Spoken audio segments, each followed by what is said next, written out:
I think people romanticize urban exploring because the photos always look gritty and cinematic. What you don't see in those pictures is the smell, or how cold it gets underground, or how fast confidence disappears when hundreds of tons of concrete sit above your head and you're standing somewhere nobody is supposed to be anymore. My friend Evan talked me into exploring the old hollow meatpacking plant on the south side long before I was ever ready for something like that. He'd been obsessed with abandoned places since we were teenagers. I liked the idea of it, the adrenaline, the photos, feeling like you discovered something hidden. But the truth is, I always followed his lead. He was the one who researched everything, who studied blueprints, who knew how to get into places people called sealed.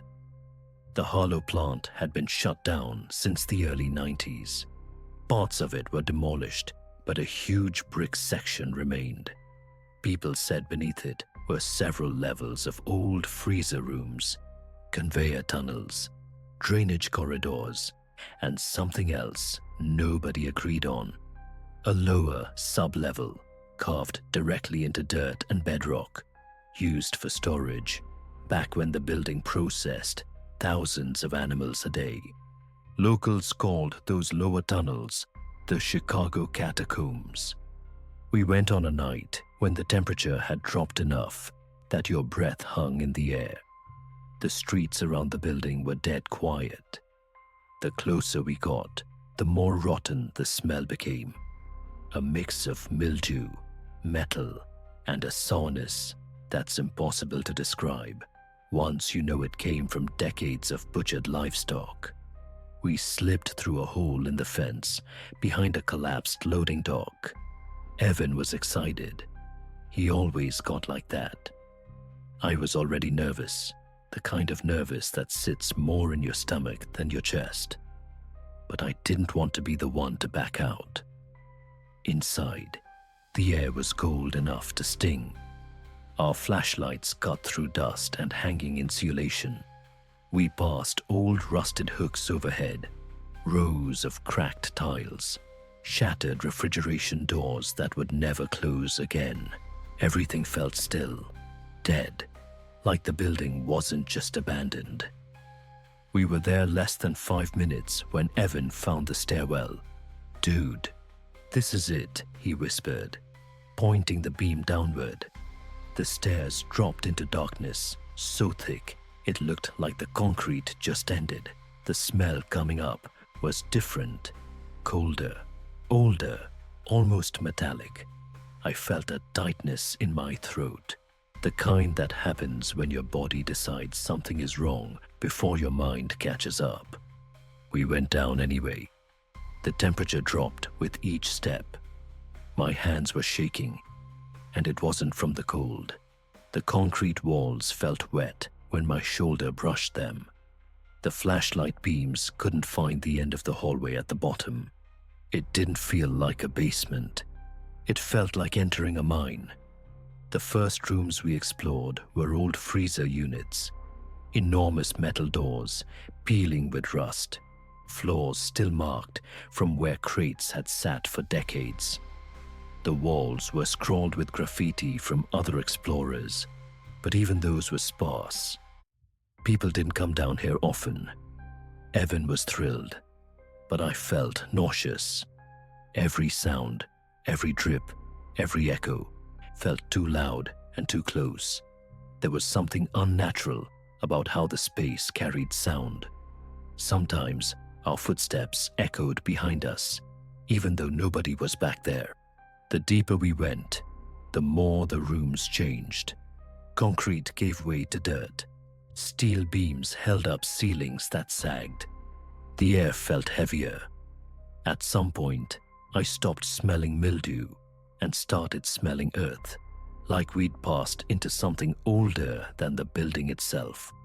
"Man, this is insane," Evan whispered. I wanted to say, "Let's go back," but the words wouldn't come out. I didn't want to sound scared. Not yet.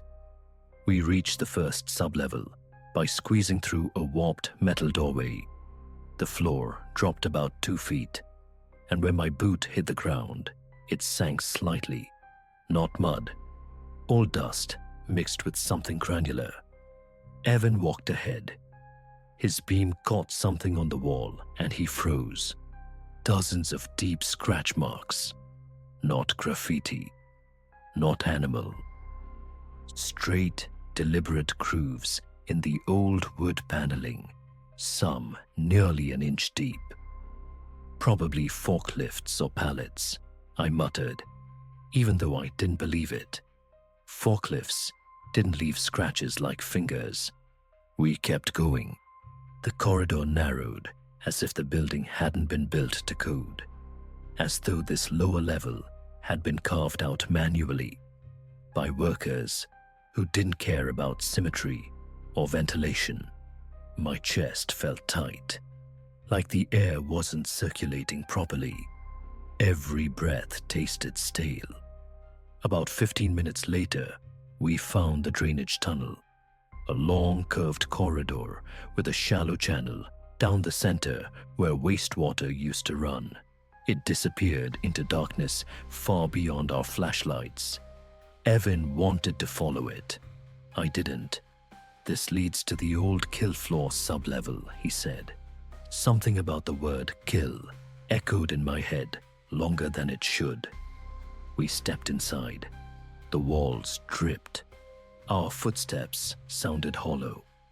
Every instinct I had screamed to turn around. Then, halfway down the tunnel, we heard something.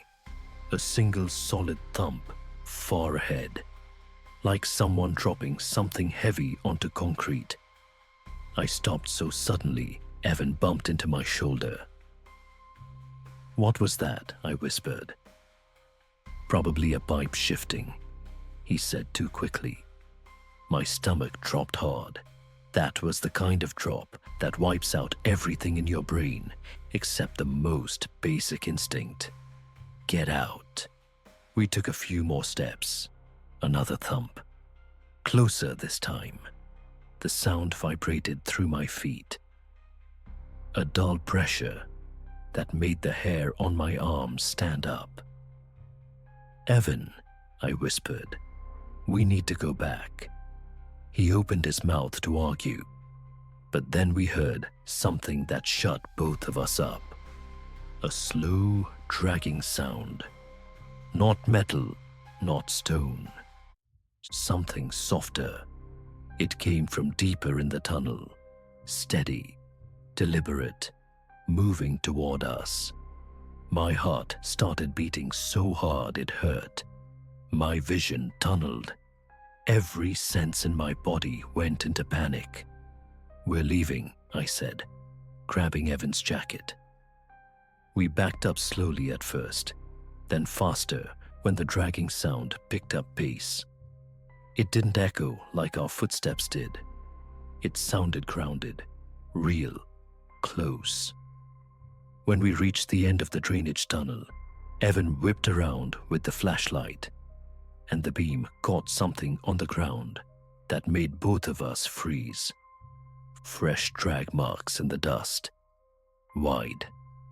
Uneven. I felt the cold spread from my chest into my arms, the way it does when fear becomes physical. Then the sound came again, right from inside the tunnel we had just left. Thump. We didn't speak. We just ran. Not the panicked sprint you see in movies, but the desperate, stumbling kind where your legs don't move fast enough because your brain is screaming at you to get out. The temperature felt even colder. My breathing turned sharp and painful. My flashlight shook so violently the beam barely hit the ground. We reached the stairwell and scrambled up the stairs so fast I nearly fell twice. When we burst through the door into the main floor, the sound behind us stopped completely, like whatever was down there didn't follow past the threshold. We didn't talk until we reached the fence outside. Only then did Evan finally ask, "What do you think that was?" I didn't answer because saying it out loud made it real. My hands were shaking so violently I had to sit on the curb. What keeps me up at night isn't the sound itself, it's how close it was. We weren't imagining things. There was something heavy being moved down there, something real enough that the floor carried the weight of it. And the worst part, there was no way anyone could have been down there legally. The lower levels have been sealed for decades. So, whatever we heard, it wasn't supposed to be there. Thanks for watching No Sleep Tonight. And if you enjoyed the video, don't forget to like, share, and subscribe. It truly helps this channel grow. If you want another true horror experience, there are 2 more waiting for you on the screen right now. I'll see you in the next video. And until then, sleep well.